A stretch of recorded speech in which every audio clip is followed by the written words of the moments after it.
Assalamualaikum warahmatullahi wabarakatuh.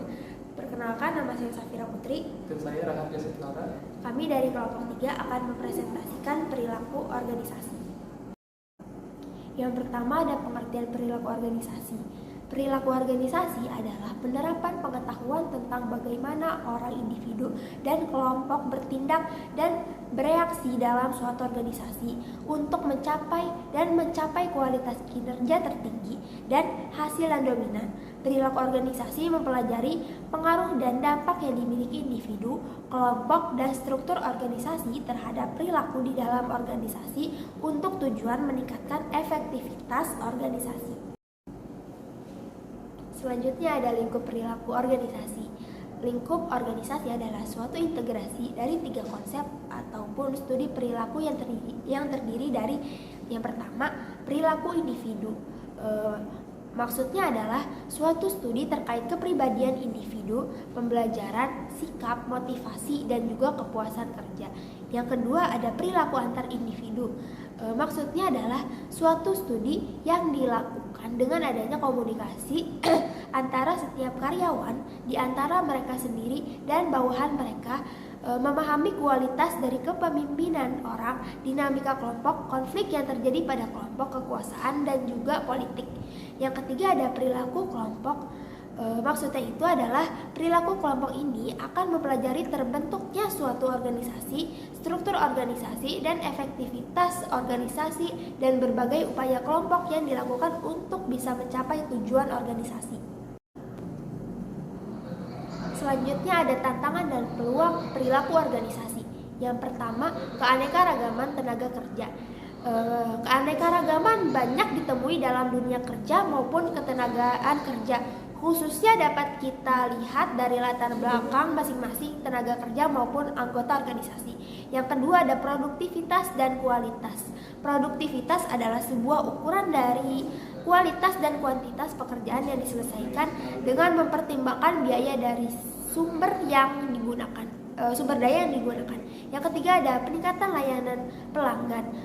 Apabila memberikan pelayanan yang prima kepada pelanggan akan memberikan dampak positif ke depannya, yakni dapat mengikat pelanggan untuk setia selamanya.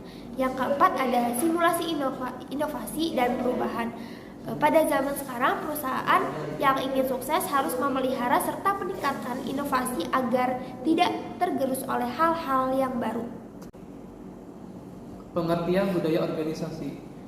Budaya organisasi adalah suatu karakteristik yang ada di suatu kelompok dan digunakan sebagai tuntutan mereka dalam berperilaku serta membedakannya dengan kelompok lain. Artinya budaya organisasi merupakan suatu normal dan nilai-nilai perilaku yang harus dipahami dan dipatuhi oleh kelompok orang yang menganutnya.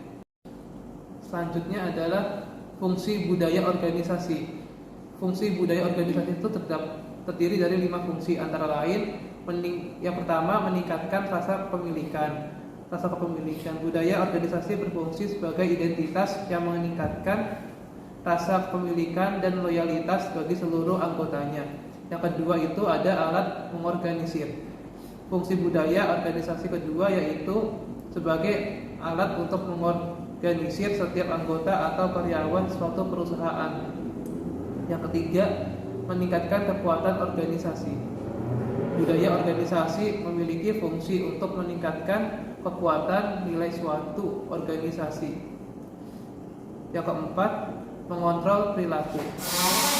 Ketiga, fungsi budaya organisasi sebagai mekanisme dalam mengontrol perilaku setiap anggota di dalam maupun di luar lingkungan organisasi. Yang kelima, mendorong kinerja anggota. Budaya organisasi juga berfungsi membantu mendorong seluruh anggota organisasi atau karyawan perusahaan untuk meningkatkan performa kerja baik itu dalam jangka pendek maupun jangka panjang. Yang keenam, yang terakhir, menunjukkan tujuan organisasi. Budaya organisasi berfungsi sebagai alat untuk menentukan arah atau hal-hal yang bisa dilakukan dan tidak. Sekian dari kelompok kami, kurang lebihnya mohon maaf. Wassalamualaikum warahmatullahi wabarakatuh.